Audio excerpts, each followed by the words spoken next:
मैं अपने भैया से बहुत प्यार करती थी। भैया ही मेरे जीवन का वह सबसे मजबूत सहारा थे, जिनके सामने मैं अपने दिल की हर बात खुलकर कह सकती थी। माँ बाप का प्यार तो था, लेकिन भैया का प्यार कुछ अलग ही था।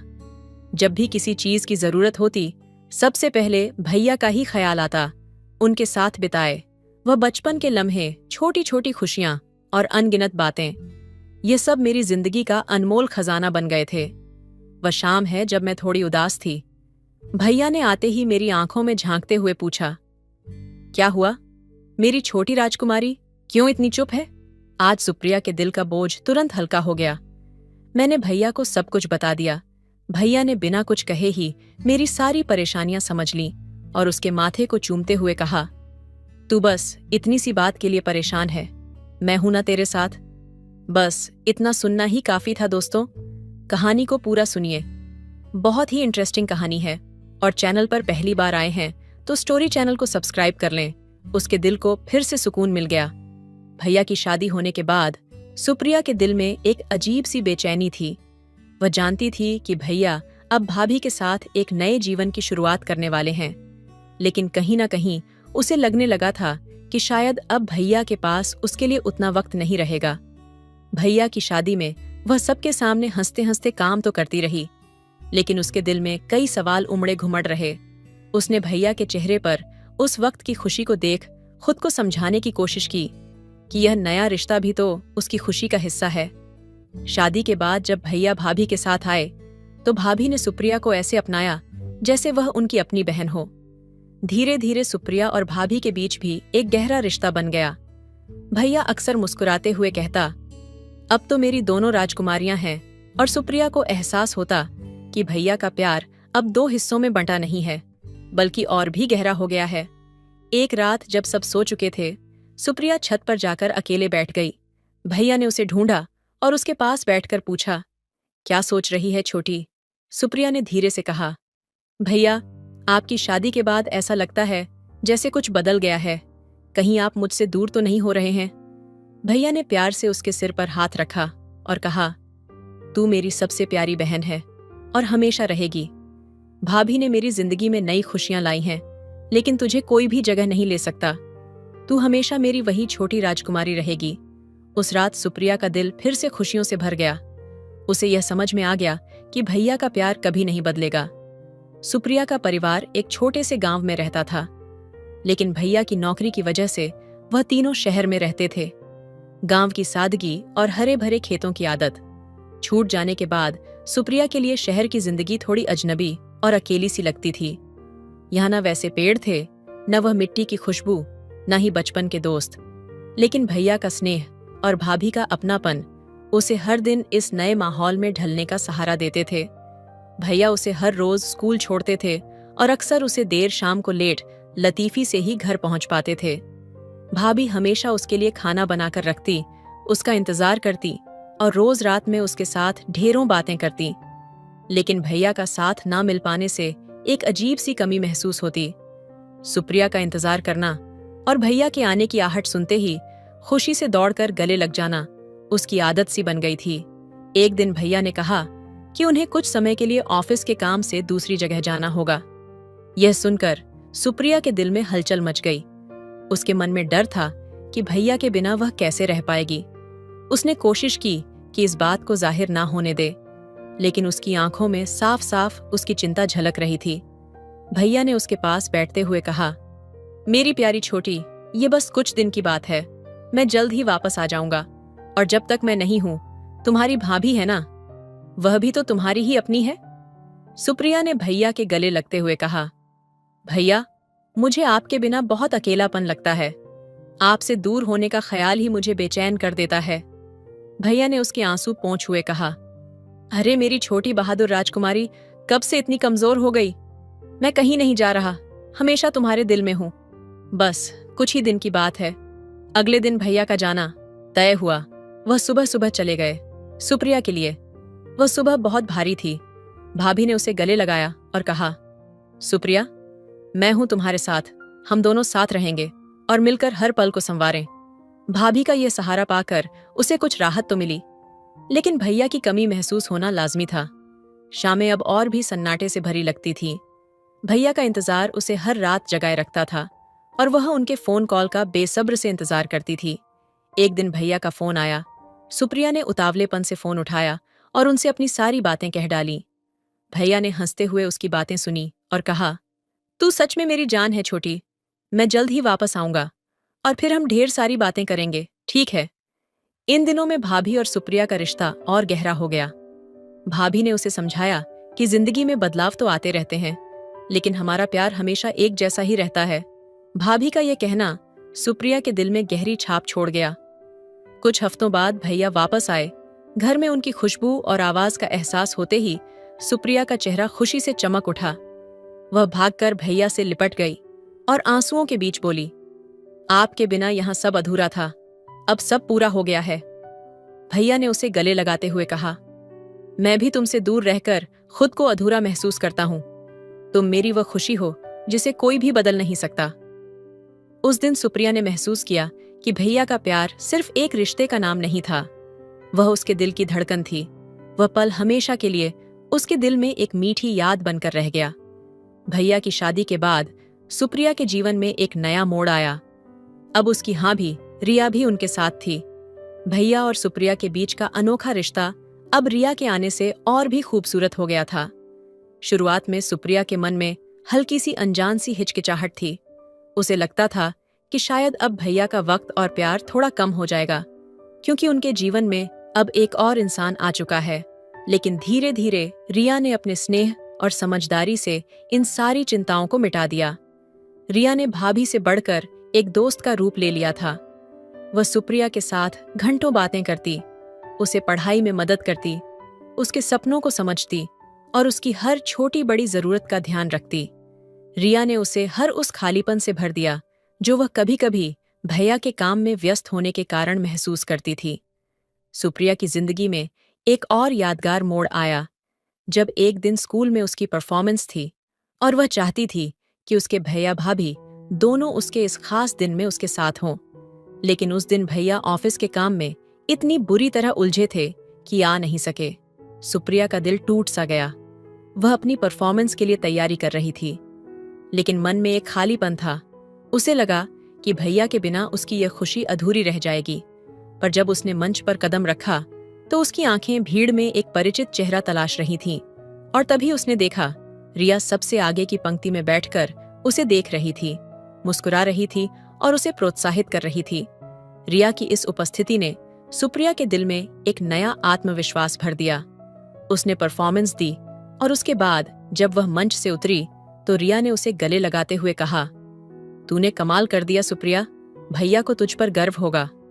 उस दिन सुप्रिया को एहसास हुआ कि भाभी उसकी जिंदगी में किसी कमी को पूरा करने के लिए नहीं, बल्कि एक नया रिश्ता बनाने के लिए आई हैं। भैया के ना होने के बावजूद भी उसे रिया के साथ ऐसा लग रहा था जैसे उसकी दुनिया संपूर्ण है। रात को जब भैया घर लौटे तो रिया ने हंसते हुए उन्हें ताना दिया, तुम्हें पता नहीं आज तुम्हारी बहन ने कितनी बेहतरीन परफॉर्मेंस दी। भैया ने सुप्रिया को गले लगाते हुए कहा, मुझे पता है मेरी बहन सबसे बेहतरीन है।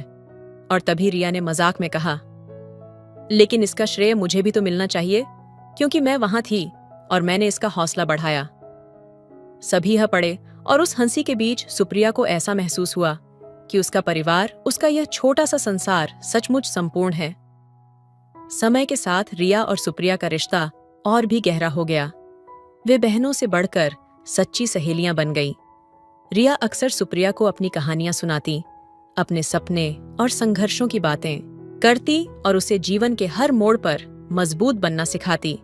सुप्रिया के दिल में भाभी के लिए एक अलग ही आदर और स्नेह का भाव विकसित हो गया था। एक बार जब सुप्रिया बीमार पड़ी तो रिया ने उसकी मां की तरह उसकी देखभाल की। वह दिन रात उसके पास बैठी रहती, उसके सिर पर प्यार से हाथ फेरती और उसे एक पल के लिए भी अकेला नहीं छोड़ती। सुप्रिया को महसूस हुआ कि रिया सिर्फ भैया की पत्नी नहीं थी, बल्कि उसके जीवन का भी अभिन्न हिस्सा बन चुकी थी। सुप्रिया को अब एहसास हो चुका था कि रिश्ते खून से ही नहीं, दिल से भी बनाए जाते हैं। रिया ने उसकी जिंदगी में जो खुशियां भरी, उसकी वजह से सुप्रिया के दिल में भाभी के लिए अनगिनत प्यार और आदर का भाव उमड़ पड़ा। भैया के लिए उसका प्यार हमेशा वही था, लेकिन अब उसकी दुनिया और भी प्यारी हो चुकी थी, क्योंकि उसमें एक ऐसी भाभी थी जो उसकी सच्ची साथी और मार्गदर्शक बन चुकी थी। भाभी के मायके जाने के बाद घर में एक अजीब सा सन्नाटा छा गया था। सुप्रिया को रात में अकेले सोना बड़ा अजीब लगने लगा था। भाभी के साथ बातें करते करते कब नींद आ जाती, उसे पता ही नहीं चलता था। अब हर रात उसके कमरे में एक खामोशी सी थी। वह चुपचाप सोच रही थी कि इन 10 दिनों को कैसे कांगी। एक रात उसने भैया के पास जाकर कहा, भैया, मुझे अकेले सोने में बहुत अजीब लग रहा है। भाभी का बिस्तर खाली है, क्या मैं वहीं सो सकती हूँ? भैया उसकी बात सुनकर मुस्कुराए और बोले, अरे मेरी छोटी राजकुमारी, क्यों नहीं, चलो, तुम्हारे लिए वह जगह हमेशा है। उस रात जब सुप्रिया भाभी के बिस्तर पर लेटी तो उसे लगा जैसे वह फिर से बचपन में लौट आई हो, जब वह हर रात भैया के पास सो जाती थी। भैया ने उसे प्यार से चादर ढाई और बगल में बैठकर उसकी छोटी छोटी बातें सुनते रहे। रात में भैया ने मुस्कुराते हुए उससे पूछा, अच्छा, तुम्हारी स्कूल में तो सब ठीक चल रहा है ना? सुप्रिया ने थोड़ी संजीदगी से जवाब दिया, हाँ भैया, सब अच्छा है, लेकिन जब आप और भाभी साथ होते हो तभी घर पूरा लगता है। भाभी नहीं है तो लगता है कुछ खाली खाली सा है। भैया ने उसकी बात पर गहरी सांस लेते हुए कहा, तू बिल्कुल सही कह रही है सुप्रिया। सचमुच रिया के बिना यह घर सुना सा लगता है।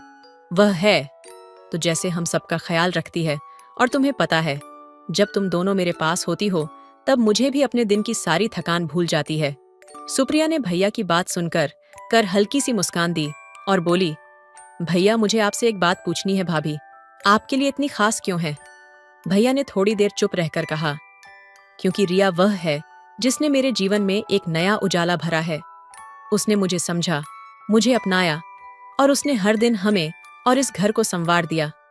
जैसे तुम मेरे लिए हो, वैसे ही रिया भी है, जो मेरे हर सुख दुख में मेरे साथ होती है। शायद तुम्हें भी धीरे धीरे उसकी इस खासियत का एहसास हुआ है ना? सुप्रिया ने धीरे से सिर हिलाया और भैया का हाथ पकड़ते हुए बोली, हाँ भैया, भाभी तो सच में बहुत प्यारी हैं। जब वह आसपास होती हैं तो मैं खुद को बहुत सुरक्षित और खुश महसूस करती हूँ। उस रात दोनों ने बहुत देर तक बातें की। भैया ने उसे बचपन के ढेरों किस्से सुनाए, कैसे वह छोटी छोटी बातों पर लड़ते थे, कैसे माँ पापा के पास उनकी शिकायतें लगाते थे। सुप्रिया के लिए यह पल किसी खजाने से कम नहीं थे। अगले दिन भी सुप्रिया भैया के कमरे में ही सोने आई। वे दोनों एक साथ फिल्म देख रहे थे। हंसते बोलते समय कब निकल गया पता ही नहीं चला। हर दिन भैया उसके लिए नई नई चीजें लेकर आते ताकि उसे अच्छा लगे और भाभी की कमी महसूस ना हो। जब 10वें दिन भाभी वापस आई तो सुप्रिया और भैया ने उनके स्वागत के लिए खास तैयारी कर रखी थी। घर को सजाया गया था और रिया के पसंदीदा फूलों से पूरा कमरा महक रहा था। रिया को यह देखकर हैरानी भी हुई और खुशी भी, क्योंकि उसे यह अंदाजा नहीं था कि उसकी गैर हाजिरी में उसके भैया और सुप्रिया ने उसके लौटने का इतनी बेसब्र से इंतजार किया था। रिया ने जैसे ही घर में कदम रखा, सुप्रिया ने दौड़कर उसे गले लगाया और कहा, भाभी, मुझे आपकी बहुत याद आई। बिना आपके सब अधूरा सा लग रहा था। रिया ने उसे प्यार से गले लगाते हुए कहा, मुझे भी तुम्हारी बहुत याद आई मेरी छोटी। लगता है इन 10 दिनों में तुम और भैया ने खूब मस्ती की होगी। भैया ने हंसते हुए कहा, हाँ, लेकिन तेरी कमी बहुत महसूस हुई। अब जब तू वापस आ गई है तो सब कुछ फिर से पूरा हो गया है। उस रात भाभी ने मुस्कुराते हुए सुप्रिया से कहा, अब से कभी तुम्हें अकेलापन महसूस नहीं होगा, क्योंकि मैं हमेशा तुम्हारे साथ हूं। सुप्रिया ने सिर हिलाते हुए अपनी भाभी के कंधे पर सिर रख दिया और उसकी आंखें खुशी के आंसू से भर आईं। इस पूरे अनुभव ने सुप को एक और गहरा एहसास दिया कि भाभी उसके जीवन का एक ऐसा हिस्सा बन चुकी थी जो अब कभी अलग नहीं हो सकता। सुप्रिया के लिए भाभी का इंतजार मुश्किल होता जा रहा था। हर दिन उसे महसूस होता जैसे घर में कुछ अधूरा सा है, लेकिन इन दिनों में उसे भैया का और भी करीबी होने का मौका मिला। वह दोनों अब रोज रात को एक दूसरे से खुलकर बात करते, हंसते और कई सालों से बसी हुई छोटी छोटी यादों में खो जाते। भैया हर रात उसके लिए कोई न कोई कहानी या पुरानी याद ताजा करते, जिससे उसका दिल हल्का हो जाता। एक रात जब सुप्रिया और भैया छत पर बैठे थे, उन्होंने तारों भरे आसमान को देखते हुए अपने बचपन की बातों में डूब गए। सुप्रिया ने अचानक कहा, भैया, क्या आपने कभी महसूस किया है कि भाभी के बिना यह घर कितना खाली खाली लगता है? भैया ने थोड़ी उदासी से जवाब दिया। हाँ, छोटी, हर पल लगता है कि कुछ छूट सा गया है। तुम्हारी भाभी के बिना यह घर एकदम ठहरा हुआ लगता है। सुप्रिया भैया के चेहरे पर पसरी हुई उदासी देख रही थी। उसे अचानक अपने भैया के इस अकेलेपन का एहसास गहरा हो गया। भाभी के बिना भैया भी जैसे खुद को अधूरा महसूस कर रहे थे। यह देखकर सुप्रिया के दिल में अपने भैया के लिए और भी ममता जाग उठी। उसने धीरे से भैया का हाथ थाम लिया और कहा, भैया, मैं जानती हूं कि भाभी आपकी जिंदगी का एक अहम हिस्सा है, लेकिन इन दिनों मैं भी तो हूं ना आपके साथ। मैं आपकी प्यारी छोटी बहन हूं और मैं हमेशा आपके साथ हूं। जब तक भाभी नहीं आती, मैं आपकी देखभाल करूंगी। भैया ने उसके चेहरे की मासूमियत और उस सच्ची भावना को देखा। उन्होंने मुस्कुराते हुए उसका सिर सहला और कहा, हाँ, तू हमेशा से मेरी ताकत रही है छोटी। तेरा साथ मुझे हमेशा सुकून देता है। उस रात सुप्रिया ने तय किया कि जब तक भाभी वापस नहीं आती, वह भैया का हर तरह से ख्याल रखेगी। अगले दिन से उसने भाभी की तरह भैया के लिए छोटे छोटे काम करना शुरू कर दिया।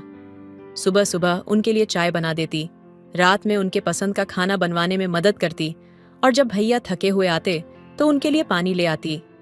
एक दिन भैया ऑफिस से थके हुए लौटे तो सुप्रिया ने मुस्कुराते हुए कहा, भैया, आज आपके लिए आपकी पसंदीदा चाय बनाई है, जल्दी से फ्रेश हो जाइए, मैं लेकर आती हूँ भैया। उसकी यह छोटी छोटी कोशिशें देखकर बहुत खुश थे। उन्हें अपनी छोटी बहन में एक नई जिम्मेदारी और परिपक्वता नजर आने लगी थी। उस रात जब भैया अपने कमरे में बैठे थे तो सुप्रिया उनके पास आई और बोली, भैया, क्या मैं आज आपके पास बैठ सकती हूँ? बस आपसे बातें करने का मन कर रहा है। भैया ने प्यार से सिर हिलाते हुए कहा, तू तो मेरे दिल की रानी है छोटी। हाँ, बैठ, आज हम दोनों मिलकर पूरी रात बातें करेंगे। रात भर दोनों ने ढेर सारी बातें की। भैया ने उसे अपने सपने बताए, अपनी नौकरी के संघर्ष, अपनी जिंदगी के उतार चढ़ाव के बारे में सब कुछ बताया। ये बातें सुनते सुनते सुप्रिया को अपने भैया की जिंदगी की सच्चाई का एहसास हुआ। उसने जाना कि कैसे भैया ने उसके लिए हर चीज को संभाला और उसे एक अच्छी जिंदगी देने के लिए कितनी मेहनत की। रात के आखिरी पहर में जब आसमान में हल्का हल्का उजाला हो रहा था, सुप्रिया ने भैया का हाथ पकड़कर कहा, भैया, मैं आपसे बहुत प्यार करती हूँ। आपने मेरी जिंदगी में जितना प्यार और खुशियां दी हैं, उसके लिए मैं हमेशा आपके साथ रहूंगी, चाहे भाभी हो या ना हो। मैं हमेशा आपकी छोटी बहन रहूंगी, आपकी देखभाल करूंगी। भैया की आंखों में नमी आ गई। उन्होंने सुप्रिया को गले लगाते हुए कहा, तू मेरी दुनिया है छोटी, तेरे बिना मेरी जिंदगी अधूरी है। तूने जो मुझे इन दिनों में सहारा दिया है, इसके लिए मैं हमेशा तेरा शुक्रगुजार रहूंगा। उस पल में दोनों ने एक दूसरे के प्यार और अपने अटूट रिश्ते को फिर से महसूस किया। भैया को लगा कि उसकी छोटी बहन सच में बड़ी हो गई है और सुप्रिया ने जाना कि उसके भैया ही उसकी असली दुनिया है। अगले ही दिन भाभी घर लौट आई और सब कुछ फिर से पहले जैसा हो गया।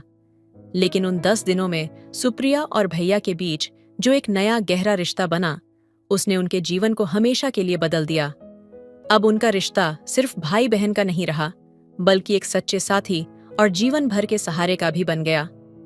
अगर आपको यह कहानी पसंद आई हो तो वीडियो को लाइक करें और स्टोरी चैनल को सब्सक्राइब करें। एंड बेल आइकन पर क्लिक करें, ONL घंटी को प्रेस करें ताकि जब भी वीडियो डाले नोटिफिकेशन सबसे पहले आपको मिले। मिलते हैं एक और दिलचस्प कहानी के साथ में। धन्यवाद। हेलो दोस्तों, स्वागत है आपका हमारे स्टोरी में। आज का स्टोरी बहुत ही अच्छी है, स्टोरी को लास्ट तक सुनिएगा। मीनाक्षी एक 24 साल की विधवा नर्स जो अपने जीवन के सबसे कठिन वक्त से गुजर रही थी, ने हॉस्पिटल में ड्यूटी शुरू की थी। एक हादसे ने उसे हमेशा के लिए अकेला छोड़ दिया था और उसकी आंखों में गहरी उदासी और दिल में अपार दर्द था।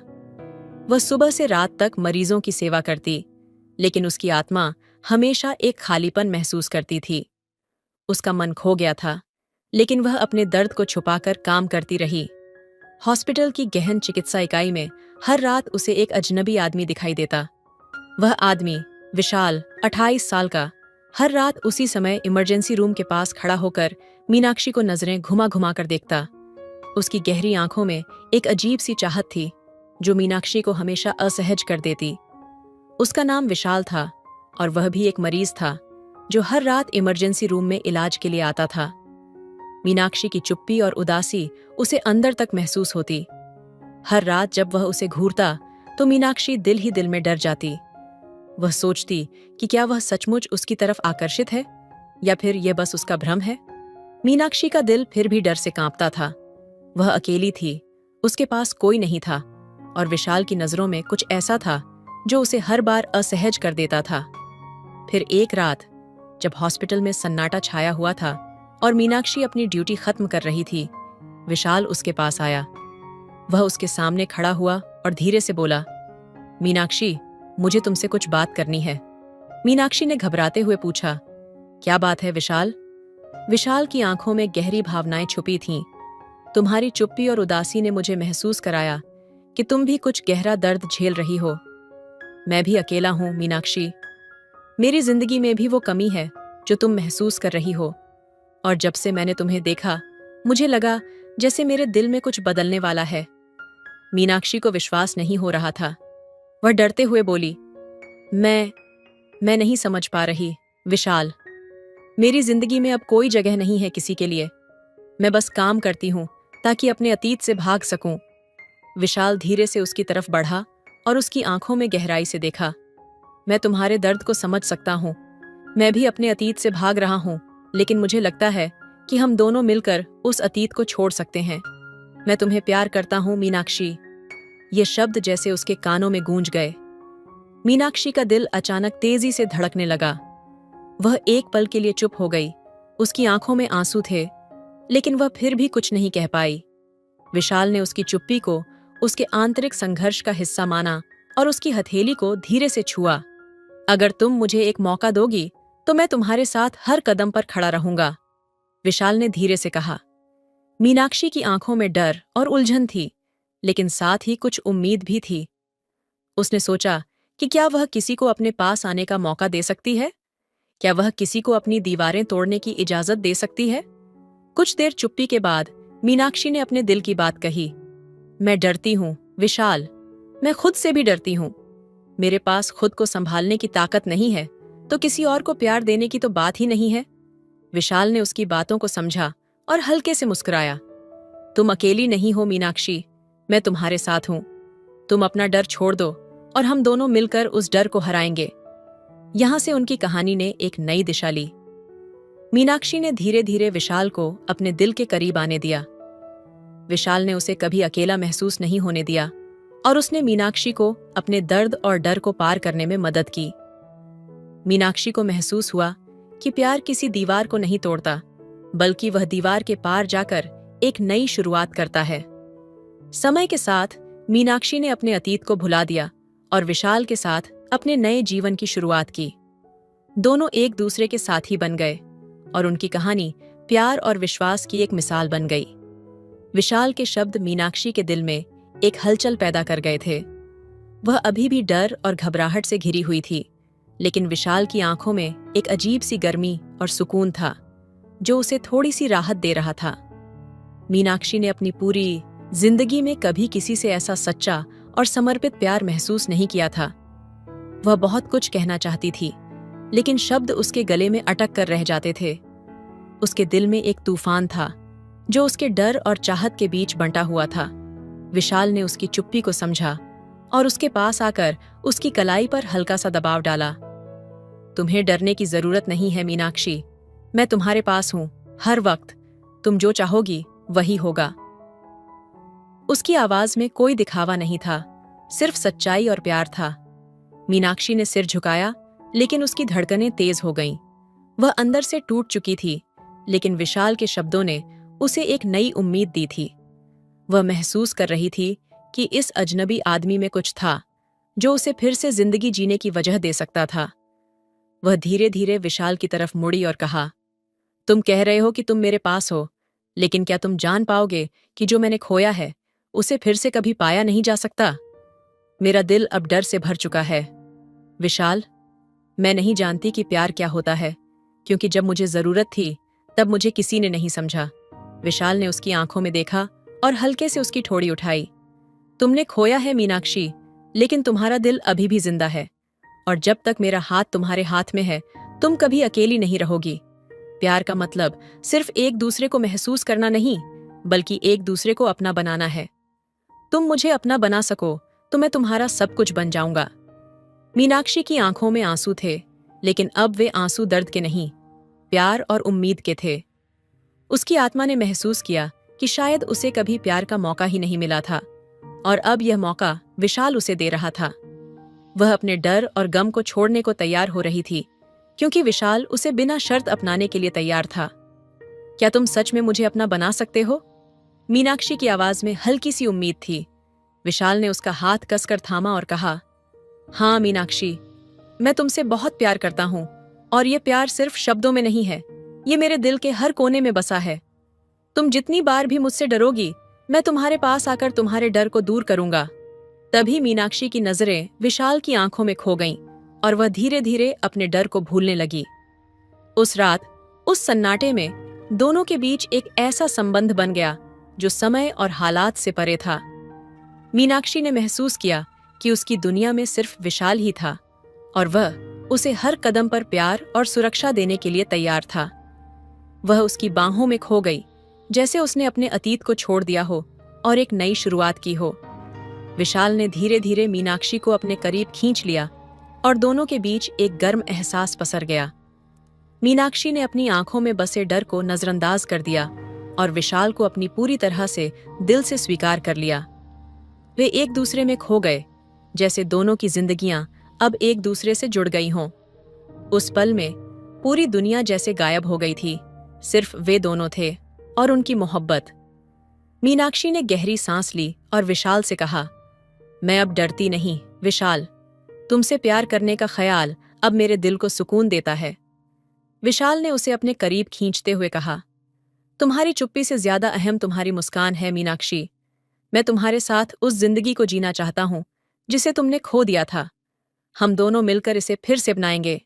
उस रात एक नया इश्क, एक नया सुकून और एक नया सफर शुरू हुआ। मीनाक्षी और विशाल ने एक दूसरे के साथ अपने डर को पीछे छोड़ते हुए एक दूसरे की तलाश की, और उनकी मोहब्बत का हर पल और भी गहरा होता चला गया। अब उनके दिलों में डर नहीं, सिर्फ एक दूसरे के लिए सच्चा प्यार था, और उसी प्यार में उनका भविष्य था। मीनाक्षी और विशाल के रिश्ते में एक अजीब सी ताकत थी, जैसे वे एक दूसरे के साथ हर पल जी रहे हों, हर दिन कुछ नया सीख रहे हों। मीनाक्षी की आंखों में एक नई उम्मीद थी, और विशाल के दिल में एक अडिग विश्वास। एक शाम जब वे दोनों अपने पसंदीदा कैफे में बैठे थे, मीनाक्षी ने चुपके से विशाल से पूछा, क्या तुम कभी डरते हो विशाल? विशाल ने एक मुस्कान के साथ उसकी आंखों में देखा और कहा, डर तो था, लेकिन तुमसे मिलने के बाद मुझे महसूस हुआ कि डर को छोड़ देना ही सबसे बड़ी साहसिकता है। तुम मेरी ताकत हो मीनाक्षी। मीनाक्षी ने उसकी बातों को गहरी नजरों से महसूस किया और कहा, और तुम मेरी उम्मीद हो विशाल। मुझे ऐसा लगता है जैसे मेरी जिंदगी अब फिर से पूरी हो गई है। उनके दिलों के बीच अब कोई दूरी नहीं थी। समय के साथ उन्होंने एक दूसरे की छोटी छोटी खुशियों और दुखों को साझा किया। विशाल के लिए मीनाक्षी अब सिर्फ एक साथी नहीं, बल्कि उसकी जीवन का सबसे अहम हिस्सा बन चुकी थी। एक दिन मीनाक्षी ने विशाल से कहा, मैंने कभी नहीं सोचा था कि मैं फिर से किसी से इतना प्यार कर पाऊंगी, लेकिन तुमने मुझे विश्वास दिलाया कि प्यार कभी खत्म नहीं होता। विशाल ने उसे अपनी बाहों में समेटते हुए कहा, हमारे बीच का प्यार तो अब एक गहरी नदी की तरह है मीनाक्षी, जो कभी सूखने वाला नहीं। और ऐसे ही उनके प्यार की कहानी एक नए अध्याय में दाखिल हो गई, जहां दोनों ने हर मुश्किल का सामना एक साथ किया, क्योंकि उनका विश्वास और प्यार उन्हें किसी भी जख्म से ज्यादा मजबूत बनाता था। तो दोस्तों, आपको यह कहानी कैसी लगी कमेंट करके जरूर बताइए। मेरी शादी को अभी कुछ ही महीने हुए थे। मेरे पति रणवीर एक बड़े सपने के साथ विदेश गए थे, और अब वह मुझे छोड़कर वहां अपनी जिंदगी में लड़कियों से मजा ले रहे थे। दोस्तों, आपसे विनती है, मेरे चैनल को जरूर सब्सक्राइब करके जाएगा। वे नौकरी के सिलसिले में महीनों तक घर से दूर रहते थे। उनके बिना मेरी दुनिया अधूरी सी लगने लगी थी। मैं पूरी रात भर करवटें बदलती रहती थी, अपने पति से बिताए हुए शादी की पहली रात याद बहुत आती थीं, जिसे मैं सोच सोच के बहुत ज्यादा तड़पती थी।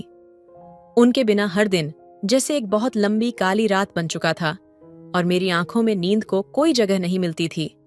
एक दिन जब मैं अपनी बेचैनी से और भी परेशान हो गई तो मैंने अपनी एक तस्वीर अपने पति के फोन नंबर पर भेज दी, पर जो हुआ वह कुछ और ही था। मेरी वह तस्वीर गलती से मेरे देवर आदित्य के नंबर पर चली गई। आदित्य, जो मुझसे हमेशा ही एक सख्त और मर्यादित रिश्ते में था, अब वह उस तस्वीर को देख रहा था। मैंने जब उसे कमरे में आते देखा तो उसके चेहरे पर जुनून और जोश भरी था, और उसकी चेहरे पर जो गर्मजोशी थी उसने मेरे दिल में अजीब सी घबराहट पैदा कर दी। उसकी आंखों में कुछ ऐसा था जो मुझे डराने लगा। वह मेरी ओर बढ़ा और बिना कुछ कहे बस मुझे घूरता रहा। मैं समझ नहीं पाई कि उसकी खामोशी का मतलब क्या था, लेकिन तभी उसने अपनी पलकें झपकाते हुए कमरे का दरवाजा बंद कर लिया और रात भर मेरी काली भूतियां को मजा चिखाता रहा। वो चीखों और रोने की आवाजें रूम में गूंजती रहीं। वह मुझे न देखता न सुनता। मेरा दिल कहीं बहुत दूर अकेला महसूस कर रहा था, जैसे मेरा अस्तित्व एक अंधेरी खाई में गिर चुका हो। लेकिन उसी रात मेरा मन और भी बेचैन हो गया। मैंने समीर को कॉल किया। कब आओगे समीर? मैंने फोन के दूसरी ओर समीर से पूछा, एक दर्द और बेचैनी के साथ। समीर, जो विदेश में था, मुझे अक्सर दिलासा देता था, लेकिन अब उसका जवाब मुझे और भी उलझन में डालता था। मुझे अभी छुट्टी नहीं मिल रही है, समीर ने कहा। उसकी आवाज में थकावट और कुछ छुपा हुआ था। कुछ महीने और लगेंगे। ये सुनकर मेरे अंदर का तूफान और भी तेज हो गया। तुम वापस आकर क्या करोगे? मैंने चिढ़ते हुए पूछा। तुम कभी तो वापस आओगे समीर। जब तक तुम घर नहीं लौटोगे मैं क्या करूं? वह थोड़ी देर चुप रहा, फिर धीमे से बोला, समझने की कोशिश करो। हमारी जिंदगी ठीक हो सकती है, लेकिन इसके लिए मुझे अभी और मेहनत करनी होगी। अगर मैं बार बार छुट्टियां लेकर आता रहा तो मेरी नौकरी चली जाएगी। कुछ दिन सब्र करो, मैं जल्दी ही लौट आऊंगा। उसकी बातों ने मुझे और भी टूटा हुआ महसूस कराया। कुछ महीनों की और जिद से उसकी आवाज में आकर मैं चुप हो गई। वह हमेशा मुझसे यही कहता रहा, समझो, यही सही है। समीर की बातों ने मेरे दिल को थोड़ी राहत दी, लेकिन मेरा मन फिर भी खाली था। वह विदेश चला गया था और अब मेरी शादी के 2 साल पूरे हो रहे थे। इन 2 सालों में मेरा सपना तो जैसे कहीं खो गया था। जिस शादी को मैंने एक आदर्श रिश्ते के रूप में कल्पना की थी, वह अब मुझे एक अंतहीन प्रतीक्षा की तरह लगने लगी। मेरे दिल में हर दिन एक नई उम्मीद जगी और टूटती चली गई। मैं सोचने लगी थी, क्या यह वही सपना था जिसे मैंने कभी अपने जीवन साथी के साथ जीने का ख्वाब देखा था? क्या यह वही प्यार था जिसे मैंने महसूस किया था, या फिर कुछ और था जो मेरे दिल के भीतर गहरे छिपा हुआ था? मुझे एहसास हुआ कि मैं न केवल समीर से बल्कि खुद से भी दूर होती जा रही थी, और अब यह सवाल मेरे मन में गूंज रहा था, क्या मैं सिर्फ उसके इंतजार में खो दी हूँ, या फिर कहीं और कुछ और है जो मेरी तकलीफ की असली वजह है? जैसे ही दिन बीतते गए, मेरा दिल एक अजनबी से हो गया था। समीर की यादें, जिनमें कभी हमें एक साथ ख्वाबों की दुनिया दिखाई देती थी, अब एक धुंधली तस्वीर बन चुकी थीं। 2 साल की शादी में मैंने उम्मीदों के पहाड़ खुद पर रखे थे, और अब उन पहाड़ों का दबाव मुझ पर बहुत भारी हो चुका था। आदित्य, जो पहले मेरे लिए सिर्फ एक सख्त भाई जैसा था, अब मुझे एक अजीब तरीके से महसूस होने लगा। उसकी चुप्पी थी, उसकी घड़ी घड़ी बढ़ती हुई नजदीकी, कुछ ऐसा था जो मैंने पहले कभी महसूस नहीं किया था। उसकी आंखों में कुछ और था, कुछ ऐसा जो बिना कहे मुझसे बहुत कुछ कह रहा था। वह मुझसे पहले जितना दूर रहता था, अब वह मुझसे कहीं ज्यादा पास था। मैंने एक दिन खुद से पूछा, क्या यह बदलते रिश्ते का संकेत है, या यह सिर्फ मेरे अकेलेपन की प्रतिक्रिया है? मेरे मन की गहराई में एक तूफान था, लेकिन उस तूफान को समझने की कोई शक्ति मेरे पास नहीं थी। एक शाम जब समीर के बिना घर में अकेली बैठी थी, मैंने आदित्य से एक छोटी सी बात की। तुम्हें कभी ऐसा महसूस हुआ है कि लोग हमारी भावनाओं को समझ नहीं पाते? आदित्य ने मुझे देखा, लेकिन इस बार उसकी आंखों में कुछ अलग था, कुछ ऐसा जो शब्दों से नहीं कहा जा सकता था। वह चुप रहा, लेकिन उसकी खामोशी ने मुझे और उलझा दिया। दूसरे दिन आदित्य ने मुझे एक चिट्ठी दी जिसमें लिखा था, मैं जानता हूं कि तुम अकेली हो। ये मुश्किल वक्त है और मैं तुमसे कुछ कहने की हिम्मत जुटा नहीं पाया। लेकिन मैं चाहता हूं कि तुम जानो, कभी कभी रिश्ते हमारी सोच से ज्यादा जटिल होते हैं। तुम्हारी जरूरतें और तुम्हारी भावनाएं सिर्फ तुमसे जुड़ी होती हैं। मैंने चिट्ठी पढ़ी और फिर उसे अपनी जेब में रख लिया। वह शब्द मेरे दिल में गहरे उतर गए, जैसे किसी ने मुझे मेरे दर्द का एहसास दिला दिया हो। उस दिन के बाद आदित्य और मैं धीरे धीरे एक दूसरे के करीब आने लगे, लेकिन दिल में एक खौफ था कि क्या हम दोनों इस रिश्ते के उस सिरे को पकड़ पा रहे हैं जहां से यह और भी उलझ सकता है। क्या हमारी नजदीकी इस अंधेरे गलियारे के अंत तक पहुंचने का रास्ता बन सकती थी। एक दिन समीर का कॉल आया। उसकी आवाज में वही पुराने विश्वास और प्यार की झलक थी, लेकिन मुझे अब सब कुछ उलझा हुआ लग रहा था। कैसी हो? उसने पूछा। मैं चुप रही, क्योंकि मैं अब वह पुरानी मैं नहीं थी जो पहले थी। समीर, अब मैं पहले जैसी नहीं रही। मैंने धीरे से कहा, तुम लौट कर भी आओ तो क्या हम वही रिश्ते वापस पा सकेंगे जो हमने पहले बनाए थे? वह चुप रहा और फिर कहा, तुम ठीक कह रही हो। शायद हम दोनों को एक दूसरे को समझने के लिए कुछ वक्त और चाहिए। उसकी बातों ने मुझे और भी गहरे में धकेल दिया। मुझे यह समझ में आने लगा कि समीर के बिना ही मैंने अपने आप को खो दिया था। क्या हम दोनों के बीच वह प्यार अब सिर्फ एक याद बनकर रह जाएगा? और फिर आदित्य की चुप्पी ने मुझे महसूस कराया कि शायद मेरे दिल की कोई और जगह थी, जहां अब समीर नहीं बल्कि वह था। क्या यह संभव था? क्या मैं अपनी भावनाओं को समझ पाऊंगी? क्या मुझे आदित्य को अपने दिल का हिस्सा बनने का मौका देना चाहिए, या फिर समीर का इंतजार करना चाहिए जो अब तक मेरे लिए दूर होता जा रहा था?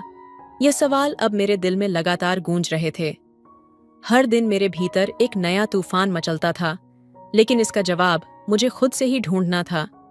क्या रिश्तों में वफादारी ही सबसे बड़ी बात होती है, या कभी कभी हमें खुद से भी सही निर्णय लेने की आवश्यकता होती है? समीर का फोन आया था, लेकिन अब मुझे उसकी आवाज में वह पुरानी गर्मी महसूस नहीं हो रही थी। उसकी बातें मुझे उतनी सच्ची नहीं लग रही थीं जितनी पहले होती थीं। शायद वह सिर्फ अपने कर्तव्यों के बारे में सोच रहा था, लेकिन मैं अब उस कर्तव्य को नहीं समझ पा रही थी। आदित्य की चुप और उसके शब्द मुझे चुभने लगे थे। उसका हर जिक्र, उसकी नजदीकी, वह सब कुछ अब मेरे मन में एक असामान्य खौफ पैदा कर रहा था। मैं उसे जितना करीब से जानने की कोशिश करती, उतनी ही दूर होती जाती। क्या मैं अपनी भावनाओं को समझ पा रही थी, या फिर बस एक भ्रम में जी रही थी? वह रात मेरे लिए कुछ और ही थी। समीर का कॉल आने के बाद आदित्य ने मुझसे एक और बात की जो मुझे झकझोरने वाली थी। वह मुझे देखकर कुछ अलग सा था। उसकी आंखों में एक अजीब सी चुप्पी थी। तुम ठीक तो हो? उसने मुझसे पूछा। क्या तुमने कभी सोचा है कि मैं तुमसे कुछ कहूं? मैंने एक गहरी सांस ली और फिर अपने दिल की बात कह दी। आदित्य, मुझे यह समझ में नहीं आता, अब मैं क्या करूं? समीर वापस आना चाहता है, लेकिन मुझे लगता है कि कुछ बदल चुका है। मैं क्या समझूं? आदित्य ने मुझे शांति से देखा, फिर धीरे से कहा, कुछ लोग हमें उस रास्ते पर ले आते हैं जहां हमें खुद को समझने का मौका मिलता है। शायद तुम उस रास्ते पर हो। उसकी बातों में कोई गहराई थी, कुछ ऐसा जो मैंने पहले महसूस नहीं किया था, जैसे वह किसी और ही दुनिया से था, और शायद वह मुझे उस दुनिया के एक हिस्से की तरह महसूस करवा रहा था। मैं चुप रही, क्योंकि मेरे अंदर कोई आवाज उठ रही थी जो आदित्य को और जानने की कोशिश कर रही थी, लेकिन वह आवाज मुझे डराती भी थी। अब तक जो भी कुछ मैंने सोचा था वह सब धुंधला सा हो गया था। समीर की गैर मौजूदगी में आदित्य की चुप्पी और उसका साथ मुझे एक अजीब सी उलझन में डाल रहा था। क्या मैं उसे ठीक से समझ पा रही थी? क्या उसकी साइलेंस का मतलब कुछ और था, या फिर यह सिर्फ एक भूल भुलैया थी जिसमें मैं फंसी हुई थी? एक रात जब आदित्य मुझसे अकेले में बात कर रहा था, उसने कुछ ऐसा कहा जो मेरी दुनिया को हिला देने वाला था। तुम जानती हो, कभी कभी हम वही नहीं होते जो हम दिखाते हैं। हम सबके अंदर एक छुपा हुआ हिस्सा होता है, वह हिस्सा जो कभी सामने नहीं आता, लेकिन जब वह आता है तो सब कुछ बदल जाता है। मैंने उसकी बातों को हल्के में लिया था, लेकिन वह शब्द मेरे दिल में कहीं गहरे उतर गए थे। क्या वह मुझे कुछ इशारा दे रहा था? क्या उसने अपनी आंखों से मुझे वो देख लिया था जिसे मैं खुद नहीं पहचान पा रही थी? समीर का कॉल फिर आया। इस बार उसकी आवाज में एक ठंडापन था, एक दूरी थी जो अब मुझे बहुत महसूस होने लगी थी। कैसी हो? उसने वही सवाल पूछा। मुझे लगा, क्या यह वही समीर था जिसे मैंने हमेशा अपने दिल में जगह दी थी? मैंने धीरे से कहा, समीर, अब मुझे कुछ समझ नहीं आता। तुम्हारे बिना सब कुछ अधूरा लगता है, लेकिन आदित्य के करीब आकर मुझे ऐसा लगता है कि शायद कुछ बदल रहा है। मैं क्या करूं? तुम आते हो तो क्या हम वही पहले वाले रिश्ते को वापस पा सकते हैं? वह चुप रहा। शायद उसे भी समझ में आ गया था कि अब कुछ और था जो मेरे दिल में चल रहा था। तभी आदित्य का चेहरा मेरे सामने था। वह चुप था, लेकिन उसकी आंखों में एक सवाल था। क्या वह मुझे वह जगह दे सकता था जो समीर ने कभी नहीं दी? मैंने खुद से पूछा, क्या यह जो हो रहा है, क्या यह मेरा भ्रम था या फिर एक और नया रास्ता था जिसे मैं समझने की कोशिश कर रही थी? फिर एक दिन वह घड़ी आई जब सब कुछ सामने आ गया। आदित्य ने मुझसे अपनी भावनाओं का इजहार कर दिया। उसने मुझसे कहा, मैं तुमसे प्यार करता हूं, हमेशा से। तुम्हारे बिना मेरी जिंदगी अधूरी है, लेकिन मैं जानता हूं कि तुम यह नहीं समझ पाओगी। मैं तुम्हारे साथ हर पल बिताना चाहता हूं, लेकिन तुम बस उस जगह पर खड़ी हो जहां तुम्हारे दिल में समीर की यादें हैं। मैं तुम्हारे साथ हर राह पर चल सकता हूं, लेकिन तुम्हें खुद से यह सवाल करना होगा, क्या तुम उस रास्ते पर मेरे साथ चलने के लिए तैयार हो? उसकी बातों ने मेरी दुनिया को हिला दिया था। मेरे दिल में दो दिशाएं थीं, एक समीर की दुनिया जो मुझे कभी अपनी तरफ खींचती थी, और एक आदित्य की दुनिया जो अब मेरी हकीकत बन चुकी थी। कभी कभी हमें अपनी सच्चाई को पहचानने में वक्त लगता है। अब मैं समझ पाई थी कि मेरे अंदर जो उलझन थी वह सिर्फ एक बाहरी कारण नहीं थी, बल्कि मेरे खुद के डर और संकोच का परिणाम थी। क्या समीर को वापस आने का मौका देना चाहिए था, या आदित्य के साथ नए रास्ते पर चलने का? यह सवाल अब मुझे रोज परेशान करता था, लेकिन जवाब एक ही था, मुझे अपनी जिंदगी को खुद के हिसाब से जीने का हक था। वह रात मेरे लिए कुछ अलग थी। आदित्य की बातें मेरे दिल में गहरे घाव की तरह चुभ गई थीं। क्या वह सचमुच मुझसे प्यार करता है? मेरा मन इन सवालों से भर गया था। समीर की अनुपस्थिति, आदित्य की निकटता और मेरे अंदर फूटते जज्बात, ये सब मेरे अंदर एक तूफान की तरह मचल रहे थे। एक ही वक्त में मेरी दुनिया टूटती जा रही थी और दूसरी ओर कुछ नया बनने की चाहत भी थी। उस रात मुझे कुछ और महसूस हुआ। आदित्य का नजदीक आना, उसकी बातें, उसकी चुप, इन सब में कोई बात थी जो अब मुझे बेचैन कर रही थी। क्या यह प्यार था या बस एक लम्हे की कमजोरी? क्या मैंने सचमुच अपने दिल की बातों को समीर से छुपाया था, या फिर यह सिर्फ एक भ्रम था जो आदित्य की तरफ खींचता चला गया था? रात के सन्नाटे में अचानक आदित्य का मैसेज आया। उसने लिखा था, तुम्हें क्या लगता है, समीर लौटने के बाद हमारी जिंदगी वैसी ही होगी जैसी पहले थी? मेरे हाथों में मोबाइल था और दिल में धड़कनें तेज हो गईं। आदित्य का सवाल गहरी सच्चाई की ओर इशारा कर रहा था। क्या हमारी जिंदगी वही रह सकती थी या फिर सब कुछ बदल चुका था? मैंने खुद से पूछा, क्या समीर वही है जिसे मैंने कभी प्यार किया था, या फिर आदित्य के रूप में मैं कुछ और तलाश रही हूं? हर सवाल मेरे दिल को और भी उलझा रहा था, और मैंने मन ही मन तय किया कि मुझे अब किसी एक दिशा में फैसला लेना होगा। तभी फोन की घंटी बजी। समीर का कॉल था। तुम कैसी हो? उसकी आवाज में वही पुरानी नरमी थी, लेकिन अब वह नरमी मेरे दिल को बहलाने की बजाय और ज्यादा उलझाने लगी थी। मैंने जो भी महसूस किया उसे छुपाया और कहा, ठीक हूं, तुम बताओ क्या हो रहा है? लेकिन मेरी आवाज में वह गहराई और बेचैनी साफ झलक रही थी। समीर ने कहा, मुझे वापस आने में कुछ समय लगेगा, लेकिन मैं सोच रहा हूं, शायद हम दोनों को एक नई शुरुआत करनी चाहिए। तुम और मैं जैसे पहले थे वैसे ही। क्या तुम मुझसे वही प्यार महसूस करती हो? उसके शब्दों ने मेरे दिल को फिर से उसी पुराने रास्ते पर डाल दिया, लेकिन अब मैं उस रास्ते पर आगे बढ़ने से डर रही थी। मैंने चुपचाप फोन रखा और सोचने लगी। आदित्य की चुप्पी और उसके अंदर छिपे जज्बात ने मुझे एक उलझन में डाल दिया था। क्या मैं समीर से फिर वही रिश्ते वापस पा सकती थी, या फिर आदित्य की तरफ बढ़ने का यह नया रास्ता मुझे उस सच का सामना करा सकता था जो मैं अपनी जिंदगी में कभी नहीं देख पाई थी? वह दिन आ ही गया जब समीर वापस लौट आया। दरवाजे पर खड़ा समीर अपने पुराने प्यार के साथ मुझे फिर से अपने पास खींचता हुआ। मैंने उसे देखा। उसकी आंखों में वही पुराना प्यार था, लेकिन अब वो प्यार मुझे वैसे महसूस नहीं हो रहा था।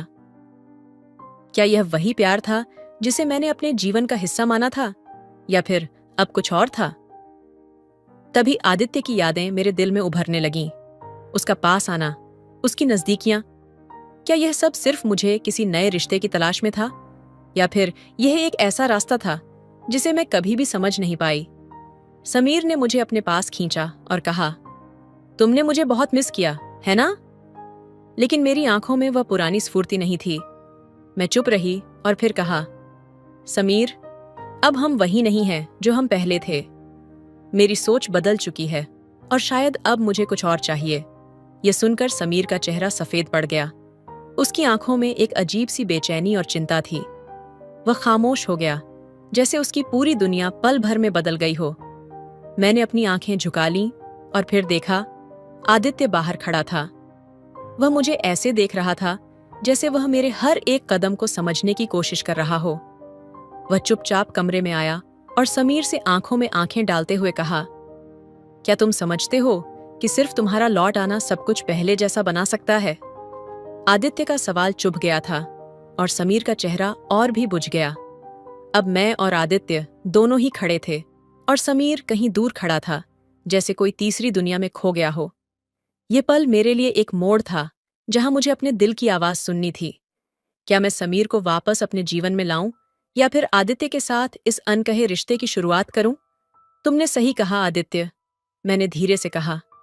कभी कभी हमें अपने दिल की बात सुननी पड़ती है, और यही वह वक्त था जब मुझे यह समझना पड़ा कि समीर और मैं अब एक दूसरे के लिए नहीं हैं। समीर ने एक बार फिर मुझसे पूछा, क्या तुम मुझे छोड़ रही हो?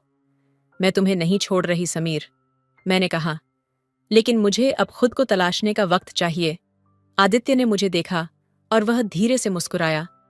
तुमने सही फैसला लिया। वह पल मेरे लिए एक पूरी दुनिया बदलने जैसा था। समीर, जो कभी मेरे लिए सब कुछ था, अब मुझे लगता था कि उसका प्यार अब मेरे लिए उतना जरूरी नहीं था। आदित्य का प्यार, उसकी समझ, उसकी नजदीकी अब मुझे सब कुछ साफ दिखा रही थी। कहानी की उलझन अब और भी गहरी हो गई थी। समीर और आदित्य के बीच का अंतर, मेरे खुद के इमोशंस और एक नया रास्ता जो मैंने खुद के लिए चुना, ये सब इस कहानी को एक सस्पेंस से भर देता था। क्या मैं सही फैसला ले रही थी? क्या आदित्य के साथ भविष्य को लेकर मेरे मन में उम्मीदें थीं, या फिर ये सिर्फ एक पल की ख्वाहिश थी? तो दोस्तों, ये कहानी आपको कैसी लगी कमेंट करके जरूर बताइएगा।